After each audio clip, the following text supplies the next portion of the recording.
ಮನೆಯಲ್ಲಿ ಯಾವುದೇ ತರಕಾರಿ ಇಲ್ಲ ಅಂದರೂ ಪರವಾಗಿಲ್ಲ, ಒಂದು 4 ಟೊಮ್ಯಾಟೊ ಇದ್ದರೆ ಸಾಕು, ನೀವು ತುಂಬಾ ರುಚಿಯಾಗಿರುವಂತಹ ಒಂದು ರೆಸಿಪಿನ ನೀವು ಇಲ್ಲಿ ಮಾಡ್ಕೊಳ್ಬೋದು. ಇದನ್ನು ರೊಟ್ಟಿ, ಚಪಾತಿ ಹಾಗೆ ಅನ್ನದ ಜೊತೆ ಎಲ್ಲ ಮಾಡ್ಕೊಳ್ಳಿ, ತುಂಬಾ ರುಚಿಯಾಗಿರುತ್ತೆ. ಇದನ್ನು ಮಾಡಲಿಕ್ಕೆ ಮೊದಲು ನಾನಿಲ್ಲಿ ಒಂದು ಪ್ಯಾನ್ಗೆ ಸ್ವಲ್ಪ ಎಣ್ಣೆನ ಹಾಕ್ಕೊಳ್ತಾ ಇದ್ದೀನಿ. ಎಣ್ಣೆನ ಸ್ವಲ್ಪ ಜಾಸ್ತಿ ಅನ್ನೋಂಗೆ ಹಾಕ್ಕೊಳ್ಳಿ. ನಾನಿಲ್ಲಿ ಮೀಡಿಯಮ್ ಸೈಜಿನ 3 ಟೊಮೆಟೊನ ಬಳಸಿ ಮಾಡ್ಕೊಳ್ತಾ ಇದ್ದೀನಿ. ನೀವು ಸ್ವಲ್ಪ ಜಾಸ್ತಿ ಮಾಡ್ಕೊಳ್ಳೋ ಹಾಗಿದ್ರೆ ಇನ್ನು ಸ್ವಲ್ಪ ಜಾಸ್ತಿ ಅನ್ನೋಂಗೆ ಎಣ್ಣೆನ ಹಾಕ್ಕೊಳ್ಬೇಕು. ನೋಡಿ, ಎಣ್ಣೆ ಚೆನ್ನಾಗಿ ಬಿಸಿ ಆಗ್ತಿದ್ದಂಗೆ ಇದಕ್ಕೆ ನಾನಿವಾಗ ಒಂದು ಅರ್ಧ ಚಮಚ ಆಗುವಷ್ಟು ಜೀರಿಗೆ ಮತ್ತು ಸಾಸಿವೆ ಎರಡನ್ನೂ ಒಟ್ಟಿಗೆ ಹಾಕ್ಕೊಳ್ತಾ ಇದ್ದೀನಿ. ಹಾಗೆಯೇ ಒಂದು ಎಸಳಾಗುವಷ್ಟು ಕರಿಬೇವು ಸೊಪ್ಪನ್ನು ಹಾಕ್ಕೊಳ್ತಾ ಇದ್ದೀನಿ.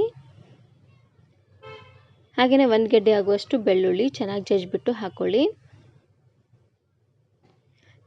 ಇವಾಗ ಬೆಳ್ಳುಳ್ಳಿ ಎಲ್ಲ ಚೆನ್ನಾಗಿ ಕೆಂಪಾಗೋವರೆಗೂ ಇದನ್ನು ಉರಿನ ಆದಷ್ಟು ಲೋ ಫ್ಲೇಮ್ನಲ್ಲಿಟ್ಟು ಈ ರೀತಿಯಾಗಿ ಬಾಡಿಸ್ಕೊಳ್ತಾನೆ ಬೇಯಿಸ್ಕೊಳ್ಬೇಕು. ನೋಡಿ, ಬೆಳ್ಳುಳ್ಳಿ ಎಲ್ಲ ಸ್ವಲ್ಪ ಈ ರೀತಿಯಾಗಿ ಕೆಂಪಾದಮೇಲೆ ಇವಾಗ ನಾನಿಲ್ಲಿ ಮೀಡಿಯಮ್ ಸೈಜ್ 3 ಟೊಮೆಟೊನ ಹಾಕ್ಕೊಳ್ತಾ ಇದ್ದೀನಿ. ಚೆನ್ನಾಗಿ ಹಣ್ಣಾಗಿರುವಂತಹ ಟೊಮೆಟೊನ ಹಾಕ್ಕೊಳ್ಳಿ. ನೋಡಿ, ಟೊಮೆಟೊನ ಹಾಕಿದ ಮೇಲೆ ಟೊಮೆಟೊ ಬೇಗ ಸಾಫ್ಟ್ ಆಗಲಿ ಅಂತ ಇದಕ್ಕೆ ನಾನಿವಾಗ ಸ್ವಲ್ಪ ಅರಿಶಿನ ಪುಡಿ ಹಾಗೆಯೇ ರುಚಿಗೆ ತಕ್ಕಷ್ಟು ಉಪ್ಪನ್ನು ಹಾಕ್ಕೊಳ್ತಾ ಇದ್ದೀನಿ. ಉಪ್ಪು ಹಾಗೆಯೇ ಅರಿಶಿನ ಪುಡಿನ ಹಾಕೋದ್ರಿಂದ ಟೊಮೆಟೊ ಬೇಗ ಸಾಫ್ಟ್ ಆಗುತ್ತೆ. ಇವಾಗ ಉರಿನ ಆದಷ್ಟು ಲೋ ಫ್ಲೇಮ್ನಲ್ಲೇ ಇಟ್ಟು 1 ನಿಮಿಷವರೆಗೂ ಹಾಗೆ ಇದನ್ನು ಬಾಡಿಸ್ಕೊಳ್ತಾನೆ ಬೇಯಿಸ್ಕೊಳ್ಬೇಕು.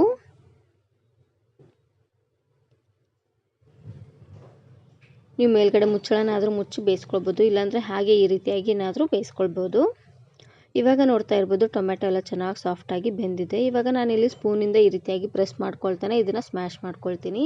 ಈ ರೀತಿಯಾಗಿ ಮಾಡೋದ್ರಿಂದ ಟೊಮೆಟೊಯಲ್ಲಿರುವಂಥ ಹುಳಿ ಎಲ್ಲ ಚೆನ್ನಾಗಿ ಬಿಟ್ಕೊಂಡು ಟೊಮೆಟೊ ಎಲ್ಲ ಚೆನ್ನಾಗಿ ಹಣ್ಣಾಗಿ ಬೇಯುತ್ತೆ. ನೋಡ್ತಾ ಇದ್ರಲ್ವ, ಈ ರೀತಿಯಾಗಿ ಪ್ರೆಸ್ ಮಾಡ್ಕೊಳ್ತಾನೆ ಬೇಯಿಸ್ಕೊಳ್ಬೇಕು. ಒಂದು ಸಾರ್ತಿ ಈ ರೀತಿಯಾಗಿ ಟೊಮೆಟೊ ಗೊಜ್ಜನ್ನು ಮಾಡಿ ಫ್ರಿಜ್ಜಲ್ಲಿ ಇಟ್ಬಿಟ್ರೆ 1 ವಾರದಿಂದ 15 ದಿನವರೆಗೂ ಸ್ಟೋರ್ ಮಾಡಿ ಇಟ್ಕೊಳ್ಬೋದು. ಇದನ್ನು ನೀವು ಬೆಳಗ್ಗೆ ಮಕ್ಕಳ ಲಂಚ್ ಬಾಕ್ಸಿಗೂ ಸಹ ಮಾಡಿ ಕಟ್ಬೋದು, ತುಂಬಾ ಚೆನ್ನಾಗಿರುತ್ತೆ. ಬಿಸಿ ಬಿಸಿಯಾಗಿರುವಂಥ ಅನ್ನನ ಮಾಡಿ ಈ ರೀತಿಯಾಗಿ ಗೊಜ್ಜನ್ನು ಕಲಸಿ ಬಾಕ್ಸಿಗೆ ಕಟ್ಟಿ ತುಂಬಾ ರುಚಿಯಾಗಿರುತ್ತೆ. ಇವಾಗ ನಾನಿಲ್ಲಿ ಇದಕ್ಕೆ ಸ್ವಲ್ಪ ಅಚ್ಕಾರದ ಪುಡಿನ ಹಾಕ್ಕೊಳ್ತಾ ಇದ್ದೀನಿ. ಹಾಗೆಯೇ ಒಂದು ಅರ್ಧ ಚಮಚ ಆಗುವಷ್ಟು ಧನಿಯಾ ಪುಡಿನ ಹಾಕ್ಕೊಳ್ತಾ ಇದ್ದೀನಿ. ಹಾಗೆಯೇ ನಿಮ್ಗೆ ಇಷ್ಟವಾಗಿರೋಂಥ ಯಾವುದಾದ್ರೂ ಮಸಾಲನೂ ಸಹ ನೀವು ಇಲ್ಲಿ ಹಾಕ್ಕೊಂಡು ಮಾಡ್ಕೊಳ್ಬೋದು.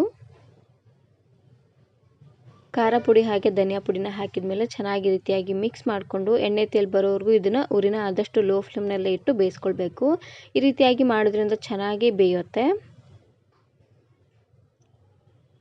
ನಾನು ಇದೇ ರೀತಿ ಬಹಳಷ್ಟು ರೆಸಿಪೀಸ್ನ ಮಾಡಿದ್ದೀನಿ. ವಿಡಿಯೋ ನೋಡಿಲ್ಲ ಅಂದರೆ ಈ ವಿಡಿಯೋ ಕೊನೆಯಲ್ಲಿ ಹಾಕಿರ್ತೀನಿ, ನೋಡಿ ಚೆಕ್ ಮಾಡಿ. ಇವಾಗ ನೋಡ್ತಾ ಇರ್ಬೋದು ಚೆನ್ನಾಗಿ ಎಣ್ಣೆ ಬಿಟ್ಕೊಂಡಿದೆ. ಈ ರೀತಿಯಾಗಿ ಚೆನ್ನಾಗಿ ಎಣ್ಣೆ ಬಿಡೋವರೆಗೂ ಉರಿನ ಆದಷ್ಟು ಲೋ ಫ್ಲೇಮ್ನಲ್ಲೇ ಇಟ್ಟು ಬೇಯಿಸ್ಕೊಂಡ್ರೆ ಆಯಿತು. ಇದು ಪೂರ್ತಿಯಾಗಿ ತಣ್ಣಗಾದ್ಮೇಲೆ ಯಾವುದಾದ್ರೂ ಒಂದು ಕಾಜಿನ ಡಬ್ಬದಲ್ಲಿ ಹಾಕಿಟ್ಬಿಟ್ರೆ 1 ವಾರದಿಂದ 15 ದಿನವರೆಗೂ ಸ್ಟೋರ್ ಮಾಡಿ ಇಟ್ಕೊಳ್ಬೋದು, ಚೆನ್ನಾಗಿರುತ್ತೆ. ಸಿಂಪಲ್ಲಾಗಿ ಅನ್ನ ಸಾಂಬಾರು ಏನಾದರೂ ಇದ್ದರೆ ಅದ್ರ ಜೊತೆಗೆ ಇದನ್ನು ಉಪ್ಪಿನಕಾಯಿ ಥರ ಮಾಡ್ಕೊಳ್ಬೋದು, ಚೆನ್ನಾಗಿರುತ್ತೆ ಹುಳಿ ಹುಳಿಯಾಗಿ. ಈ ವಿಡಿಯೋ ಇಷ್ಟ ಆದರೆ ಈಗಲೇ ಒಂದು ಲೈಕ್ ಬಟನನ್ನು ಕ್ಲಿಕ್ ಮಾಡಿ ಫ್ರೆಂಡ್ಸ್ ಆ್ಯಂಡ್ ಫ್ಯಾಮಿಲಿ ಜೊತೆಗೆ ಶೇರ್ ಮಾಡಿ. ಹಾಗೆಯೇ ಮತ್ತಷ್ಟು ಹೊಸ ರೆಸಿಪಿಗಾಗಿ ವರ್ಣಿಕಾ ಅಡುಗೆ ಮನೆ ಯೂಟ್ಯೂಬ್ ಚಾನಲನ್ನು ಸಬ್ಸ್ಕ್ರೈಬ್ ಮಾಡ್ಕೊಳ್ಳಿ. Thanks for watching.